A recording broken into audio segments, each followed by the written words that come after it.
গণপ্রজাতন্ত্রী বাংলাদেশ সরকার কারিগরি শিক্ষা বোর্ডের অধীনে ৩ থেকে ৬ মাস মেয়াদী বিভিন্ন ট্রেডে সার্টিফিকেট বিতরণ ও ক্যারিয়ার বিষয়ক সেমিনার সম্পন্ন হয়েছে।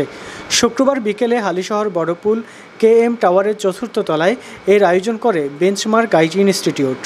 মিঠু চৌধুরীর সভাপতিত্বে এতে প্রধান অতিথি ছিলেন চট্টগ্রাম সরকারি শারীরিক শিক্ষা কলেজের অধ্যক্ষ SM গিয়াসউদ্দিন বাবর।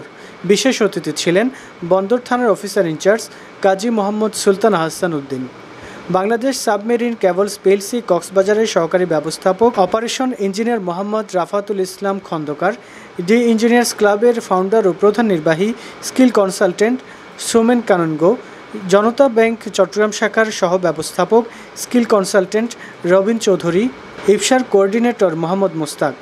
অনুষ্ঠানটি যৌথভাবে সঞ্চালনা করেন কেয়া দত্ত এবং মোহাম্মদ শাহেদ। মিডিয়া পার্টনার হিসেবে সহায়তা করেন চ্যানেল কর্ণফুলী ও সিটিজি টাইমস। স্পন্সর করেন রংতুলি প্রিন্টিং প্রেস।